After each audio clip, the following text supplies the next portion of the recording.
Hey guys, this is Abe, and I hope everyone had a great weekend. Welcome to our new video here for the weekly outlook for the week of 10/10/2022. And as usual, we're going to take a look at the earning report calendar and the economic calendar, as well as some charts. Without any further ado, we're going to go ahead and start looking at the ER calendar. As you guys can see here, we're kicking off the ER season again with some names like you guys see towards Friday. We have the financials like JP Morgan, Citi, and Wells Fargo, PNC as well.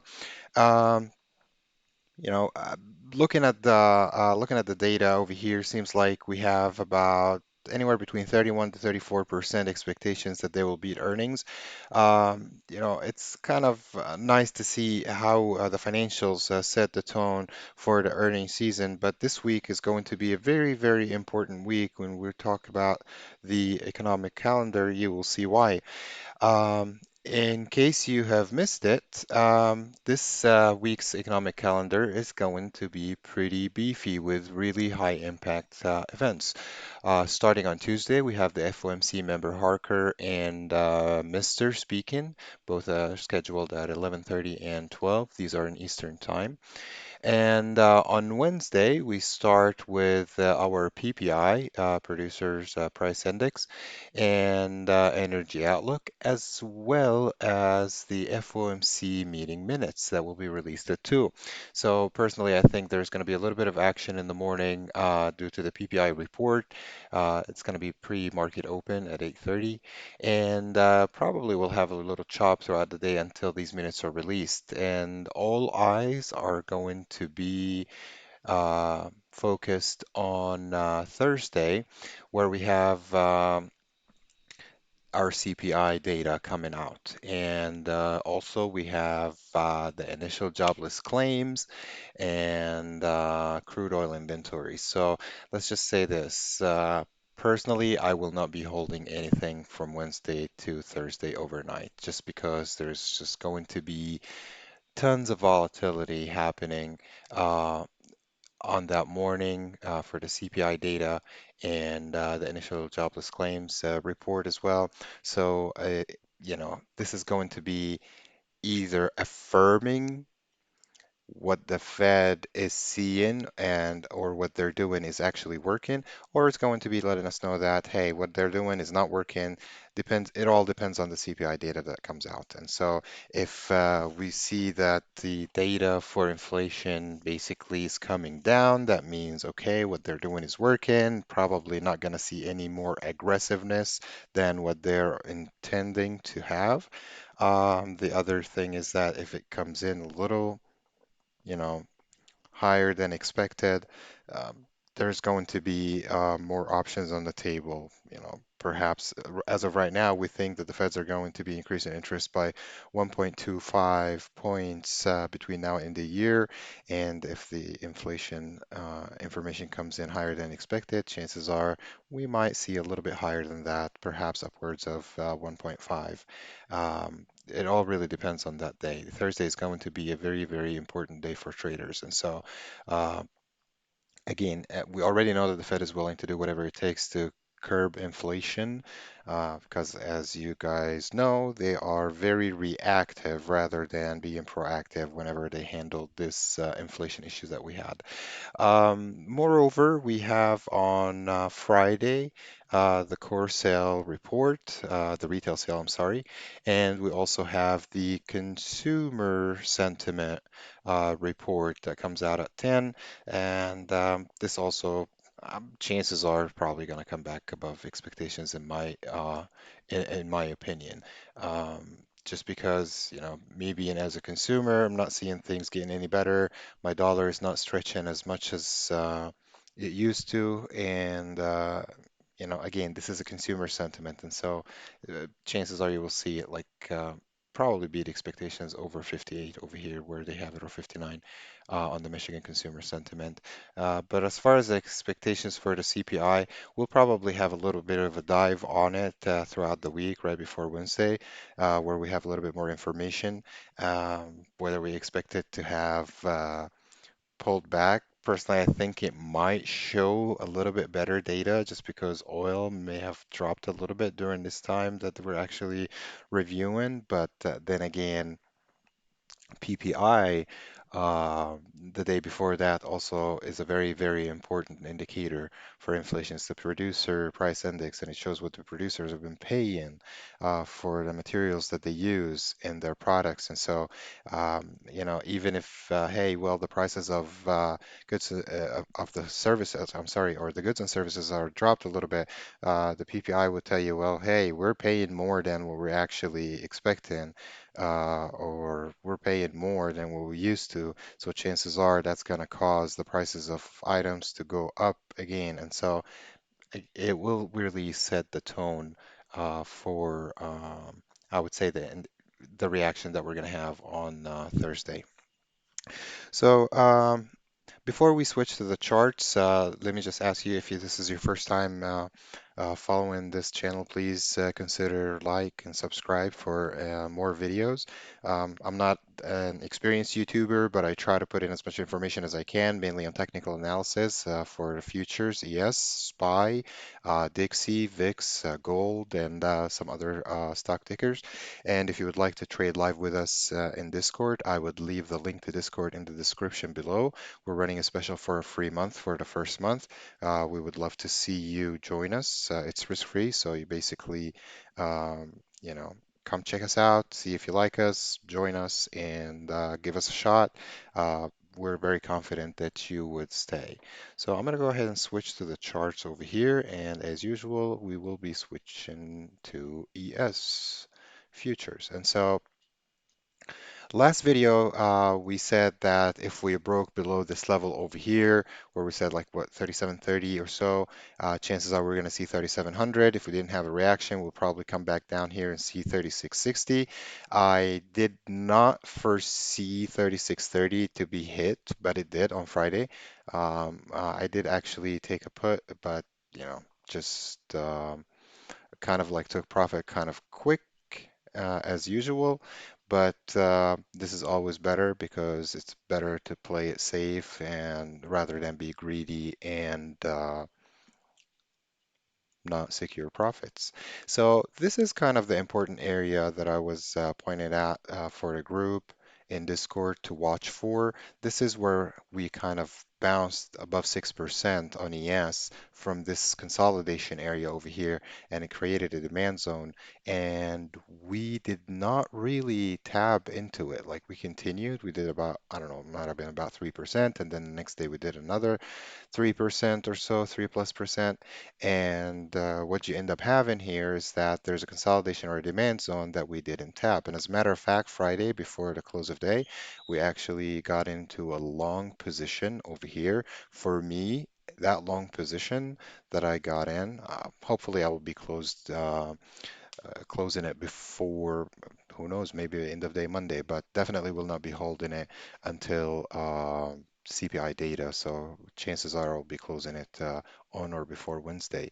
But my deal on here is that as long as we are holding above this 3630 area, well, maybe even a little bit lower, but to me, I would think about 3630 area. As you guys can see here in overnight, where the Globex session, we came back down here. We barely tapped into this demand zone, and there is a rejection. Right now, we're sitting right around this 3630 area. And so I'm going to be watching it for tomorrow. If we hold above this, chances are we're going to come back here, test the 3630, perhaps even upwards of 3,700. I'm more leaning towards the 3,700 area. Now, at that point, I will be closing my long position if that held, obviously, and we bounced. The reason why is because we'll be getting closer to the CPI data. That's for one. And I would like to be flat when that data is out.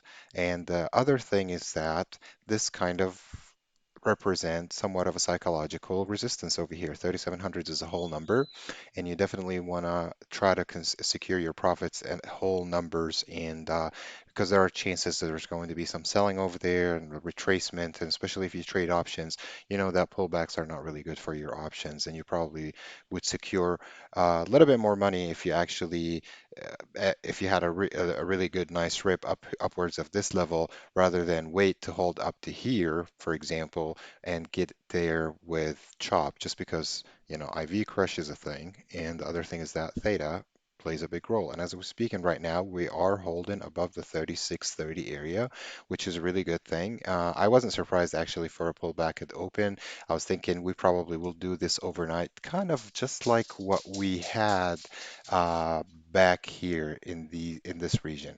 I keep looking at this area over here, and I think probably the same thing might happen where we, you know, ripped, came back, touched it, and then took off from there. Not saying that we're going to have a bull, a bull run over here, but there's still a relief going on. I mean, just on Friday alone, we had a drop from the top to down about 4%. So, I mean, yeah, it could continue to the downside. I'm not saying it won't, but usually price moves in waves. And so, even if it is to continue to the downside, we will probably come back and test this area even upwards of, if we break above 3,700, then 3730, I'm sorry, will be the next target up. From there, 3745, and from there upwards to this yellow line over here, somewhere around the 3780 area.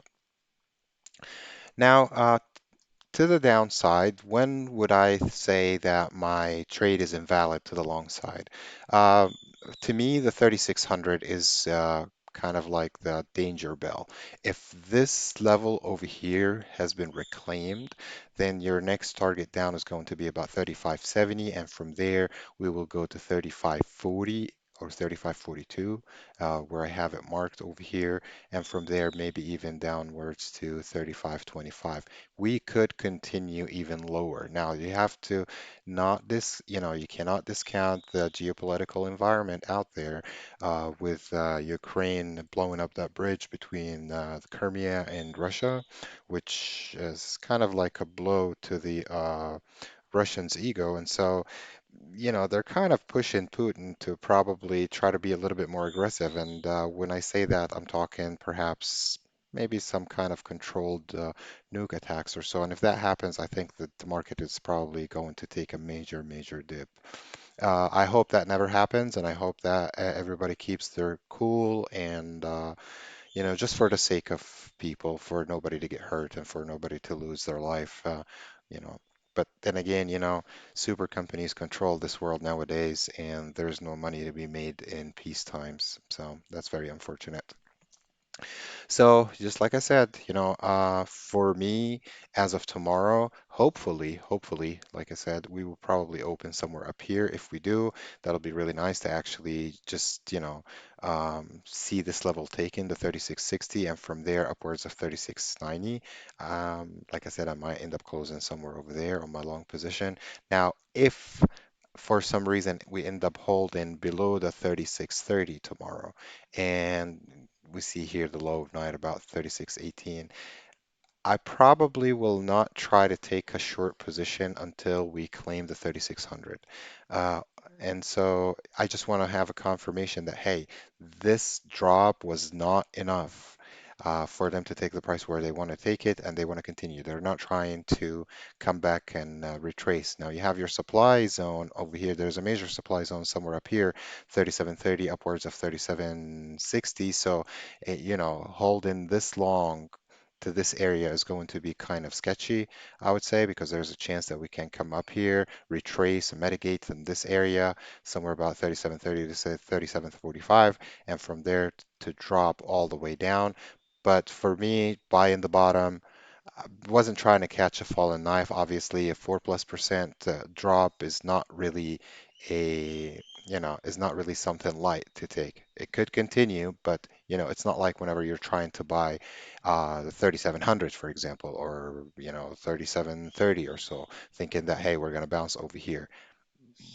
That probably would be more like catching a fallen knife. I actually waited pretty much all day to see how far down we can go, and that was clear that they wanted to come down and touch this demand zone over here.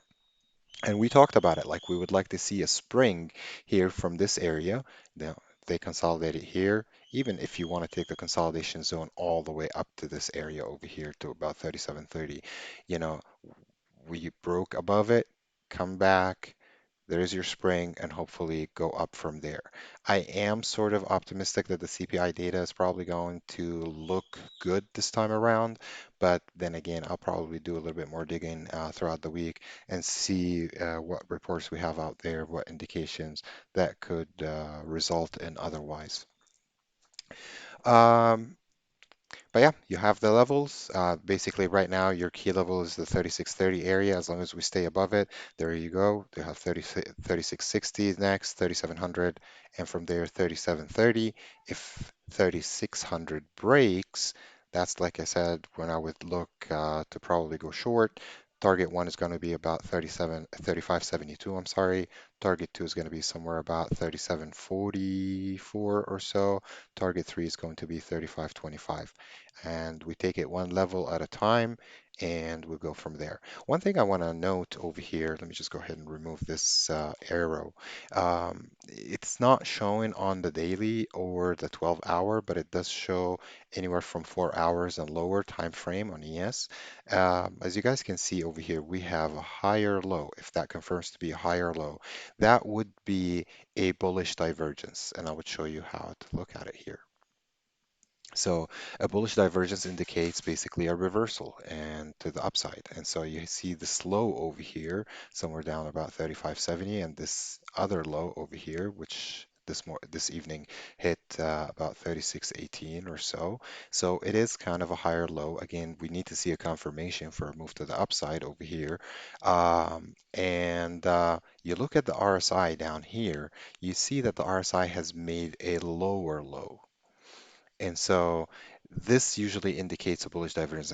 And these bullish divergence plays, if you get it right, obviously it's very difficult to do it with futures because how much can you hold? I mean, 50 points, 70 points, it would still show you like a bullish divergence. It's going to be kind of, painful. However, when you're looking at it here on the 4 hours and you see it, and let's just say that we actually did catch the bottom whenever we said that this is the key level that I was watching for.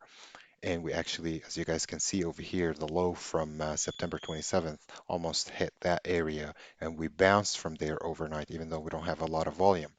These usually come in violent, these bullish divergences, and so uh, again, it would be a really nice, good trade with some good IV in it, like some volatility that could cause the premium to bounce nicely.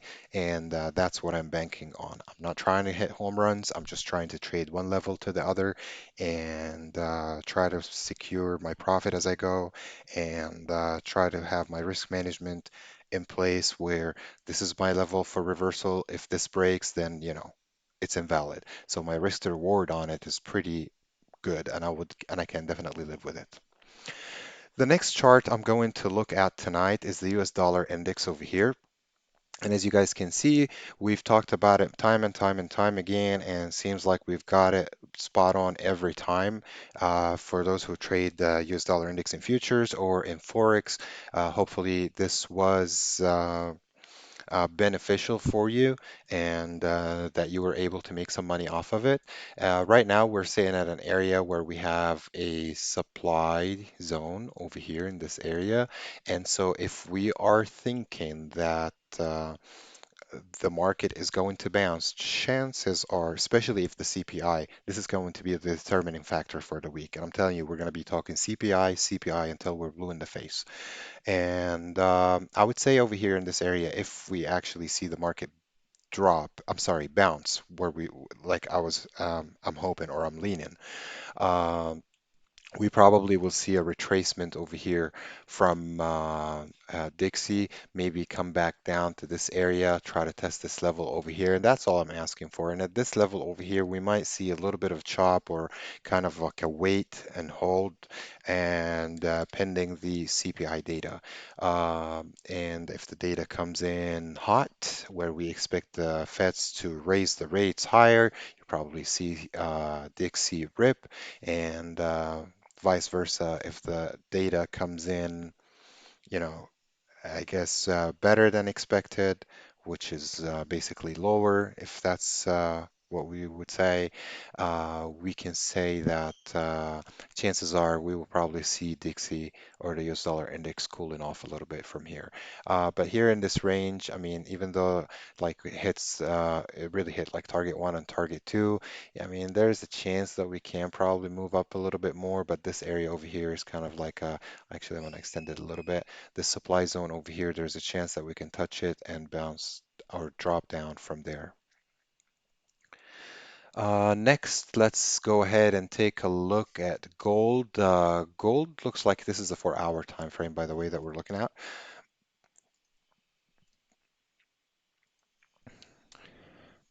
And seemed like gold is actually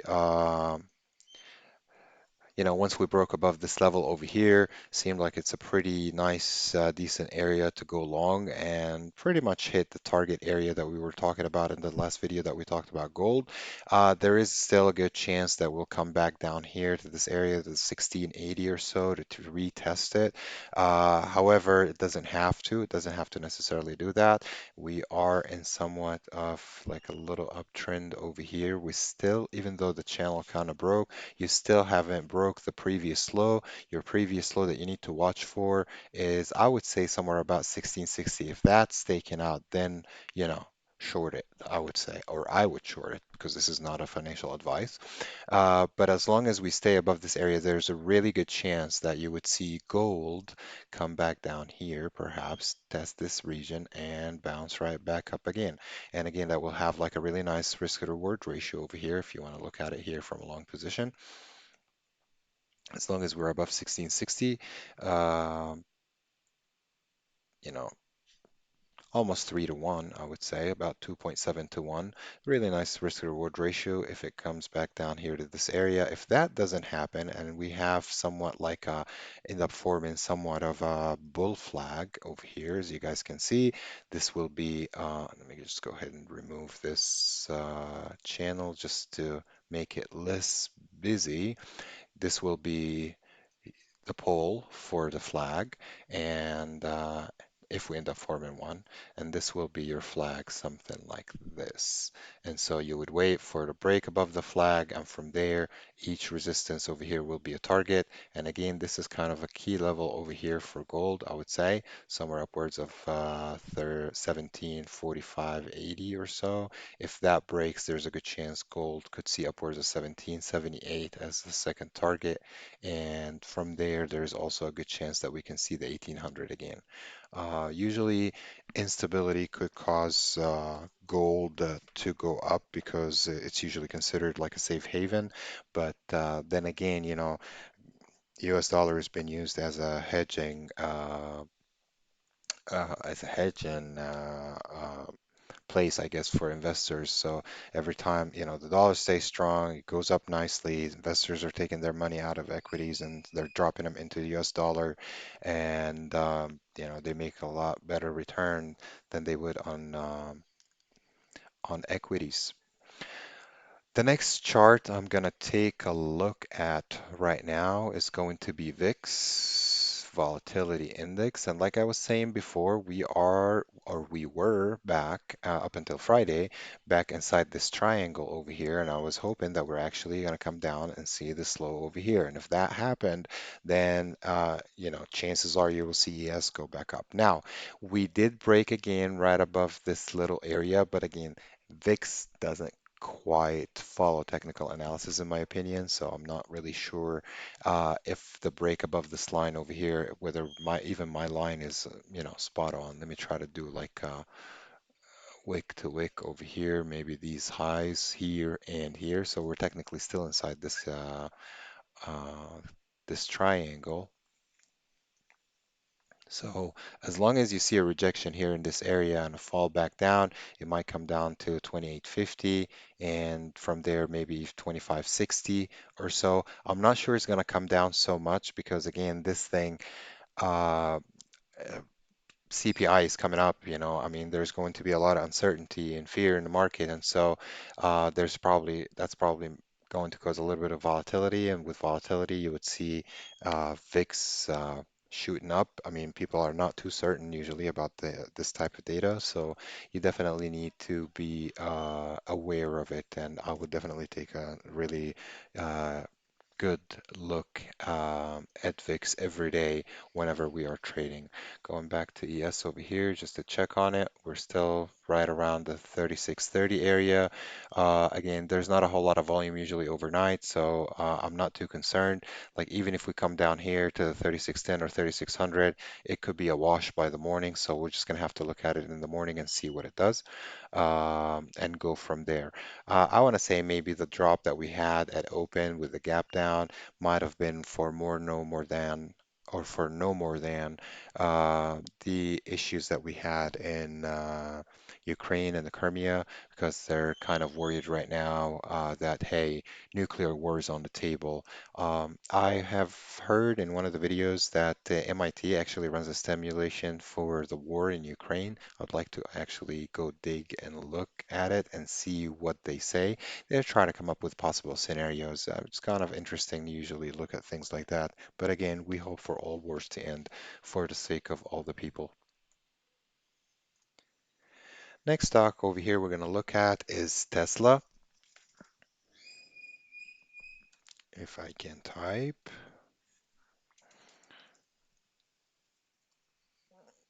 Okay.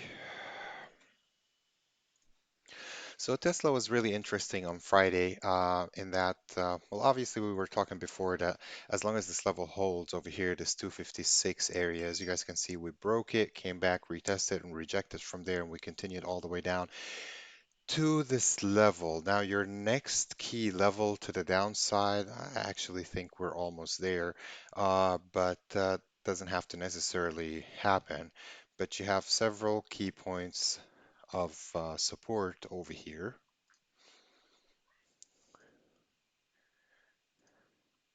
that every time it touched on these areas, we see like a really nice rip over there, right?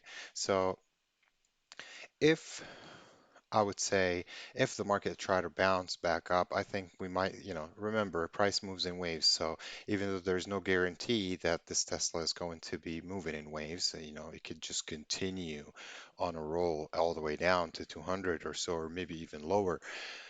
As of right now, I think, just with my hope, I guess, for the market or my lean towards the market, that we probably see somewhat of a bounce back, maybe tap into this supply zone over here, upwards of 235 or so, 236 area, maybe even upwards of 244 area. It really all depends on again, CPI data is going to be key.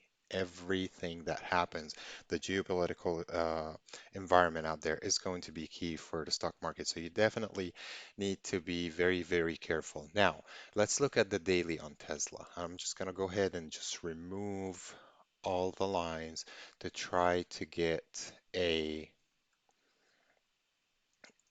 kind of like a cleaner picture. So each candle here represent one day, right? So you have 1, 2, 3, 4, 5, 6, 7 candles. Pretty much the entire week was red. And Tesla is down from the last high. It's down 22.7%, or a little bit more. So do you sell here? This is the question. Like when you see this chart like this, do you sell? Is this a sell area or is this a buy? To me, even if it's not a buy, I would say this is not a sell at this level. Yeah, I mean, we dropped quite a bit. Usually, again, price moves in wave. There's no guarantee that this thing is not going to continue to the downside, but usually, you don't want to catch a short at the very bottom. You want to catch it at a key level where there is still enough risk to reward ratio for you that justifies the trade. So if you want to short Tesla at this level, or if I want to short Tesla at this level, what's going to be my target? I have, like I showed you on the lines, we've had several bounce zones here and here and here. And from there, even this area all the way down to 180, there's possibility for a target down, but is it going to just continue to the downside and not even take a breather? Chances are no. It probably will happen. So you'll probably see a bounce. You'll probably see a retracement. And again, if you look at the 1 hour or even as kind of like a smaller time frame, you would see that you have even on the drop down like this, you see a drop and a retracement, a drop, retracement, and so on. Why would this be any different? You're just going to have to assume that the same thing might happen. I wouldn't try to short it here at this level. I'll probably think that we will see a bounce upwards of 235, maybe upwards of 237. It probably will take 1 day to get that done, or even less than that. So it's not going to be out of this world. You still have a gap up here, upwards of 265, that was left unfilled. About 95% of gaps usually end up getting filled. They don't have to necessarily fill within the same day, month, or even quarter, or even year. It may take longer than that to fill. But a lot of these, if you trade it for long enough, you would know that, a very, very high percentage of these gaps end up getting filled. And so, um, you just have to keep an eye on this one. Even whenever you want to take a look at SPY and look at the daily over here, you still have that gap that has not filled over here, upwards of 408 or so, 400 and actually, yeah, about 408.67. So I'm not saying that we're going there, but just keep an eye on it and always remember that there was a gap over here that did not get filled. Same thing that we were looking at the gaps to the downside, and we would say, for example, there's a gap here, like this area over here back from April 2021. There was a gap here that you're going to have to pay attention. Eventually, it's going to get filled. There's these gaps over here that we had back in June. There's this one gap, this one gap. They all end up getting filled. And so just keep an eye on it. And you see these gaps usually whenever you switch on the daily. Sometimes, in some cases, you will see them on the hourly or so if it's something that happened uh, over the weekend or so, you would open to the downside. There's not going to be pre-market or after hours where, you would see the price actually moving from one point to the other. Again, still keeping my eye over here on ES. I still feel okay about my trade, thinking that, okay, we're still holding this 3630 area. I mean, obviously the market's move was not strong enough to break below the 3600, so yeah, hey, chances are we'll probably bounce right back up. So I'm not too concerned about that. We looked at Tesla. Let's go ahead and take a look at Apple. Pretty much looks just like the market. And if I am to bet on Apple, I would say that we'll probably move upwards of 10%. No, I wouldn't say 10%, maybe $3 to $4 up to this area where you have this little supply zone over here that was created. And, you know, same thing that happened in the market before with ES, as you guys can see, it really resembles it really good. And so I don't have any reason to think that this might not come back up here first. Even if it is to continue to the downside, they might just come back and retrace, and from there they will continue. And if they are to continue to the upside, then they'll just break right through it and continue. Again, it's going to all pending CPI. It kind of sucks whenever we have weeks like that where pretty much all your analysis thinking, okay, well, this is going to be my next conservative target. Yet when CPI data comes out, this thing could either take a very nice green rip or a very nice red drop. And I don't like to gamble. I just like to, it's basic, it's basic risk to reward. You know, you see the analysis, regardless of what the news is, you see the analysis and you say, okay, well, if, for example, the 140 looked like a pretty good area for me to come back in and get in here. If we break maybe below 138 or even a little bit lower, then my trade is invalid. And there's $2 over here for almost $4 move, so it's like 2-to-1 ratio. Justifies for me to take the trade, I'll take it. If it doesn't justify to take the trade, I wouldn't. And the same thing whenever we saw at on ES, whenever we were looking at it. I'm gonna go ahead and switch to 4 hours. I'm gonna go ahead and see if there is any divergence. I don't see a divergence here on this one. I don't see a bullish divergence on it, at least not at the 4 hours. Two, maybe very weak on the 1 hour, but it's enough for me to see that ES has it, so that's all that matters. I pretty much trade SPY for the most part. I don't know if you noticed that or not. Um, Next, I would like to take a look at Netflix. And over here, as you guys can see, I still have the two areas marked over here, 211.44, and I have 254.12. I'm gonna move it up just a tad over here, actually, to 54.69 is where I need to add it here.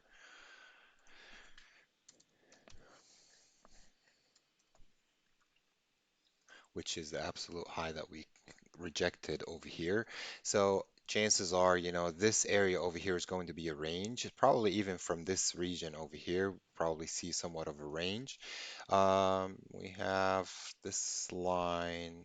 Actually, let's go ahead and try to take it from this area. Even if we come down towards about 220, if we see a rejection over here, we might see a bounce from there upwards of about, I would say, 335 area, where this kind of shows a little bit of a demand zone over here. And if it breaks, this is kind of like a danger for the bulls, I'm sorry, because if we break somewhere over here, if we break below 211.14, there's a pretty good chance that we will continue down and take out the 200, maybe all the way down to $190, and try to tap into this demand zone over here that you see. So, as it sits right now, it can be a good range trade. I honestly don't expect a whole lot of things to happen here. No fireworks, as I would say, but we can even see something like a triangle over here, somewhat like a symmetrical triangle probably happening over here. So you could probably trade the range on it. Just make sure that you give yourself some time on your contracts and don't hold and hope. Whenever I'm in a trade, and I would say, for example, if I'm going to trade this range over here, this area, right? As soon as I break out of this triangle, I'm going to stop my trade. Even if it comes back in and continues, I'm not going to hold and hope. Just going to say, okay, this gives me the highest risk to reward ratio. For example, the drop down to 220 and maybe a bounce from here. And oops, I used the wrong one. So let's just say I want to take it from here, and my risk is going to be, as soon as I break below maybe 200 and a little bit less than 220 I would give it, and then my target is going to be somewhere about 235. That's a 1 to 2 risk to reward ratio. If you want to hold it a little bit higher, upwards of 240, you got almost 2.7 to 1 reward to risk ratio. So again, it justifies it. This is your formation over here. They're probably going to consolidate and get too tight to the point where it's going to break either way. And whichever way it breaks from there probably determines where it's going to go. You have your key levels over here, 211 and the 254.69. I would definitely watch for these, but this is actually worth looking into for the week. It could actually, even if it ranges over here in this area, that's a pretty decent move for a trade, especially if it goes from Monday through Tuesday to Wednesday. But again, you have to keep in mind CPI, PPI, jobless claims, FOMC speakers, and FOMC minutes. All of these events are coming. Personally, I think day trading is going to be king for the week, and you probably should definitely keep your eye on that. And just go in, secure some profit, and get out. There's no reason for you to get caught in all the crazy action. Um, we're small fish. We're not the huge hedge funds, and we obviously can't afford to just lose our hard-earned money to the market makers. They make enough money. I'm gonna take a quick look at oil over here, but before that, again, I'm just gonna repeat, if you are watching us for the first time, please consider liking and subscribing, even commenting if you have any questions. If you would like to trade live with us in Discord, I would leave a link to the Discord in the description below. We're running a special for the first month for free. We would love to see you there. Come over here, check us out. If you like how we trade and if you like the community, we have a really nice knit community with like-minded traders. We've been together for some time, and we take the market one day at a time. time, and things are working out pretty good for us. So to look at oil over here, obviously we had a really nice rip after OPEC Plus decided to cut the petroleum production by 2 million barrels a day. Um, and over here, we came up here, broke above this orange line, which you guys can see it as a resistance over here. For me, you guys could even see that all the oil and gas companies ripped as well, XOM and Oxy, Devon, and you name it, Chevron. But one of the things that I would like to say here is that again, this $90.40 remains to be my key level. So we'll probably do see a retracement down to this level over here, and this kind of determines what's going to happen next. Now, if we break below it, retest and reject, it's a short, and we will probably come back down and see the low to mid 80s again on oil. Now, if that rejects over here, over 90, and remains here, then you're probably going to see at least 95 to $96 a barrel, which is obviously not going to be very good for people because that's going to increase the prices of gas, and that's going to obviously cause the prices of products to remain high and probably bad CPI data.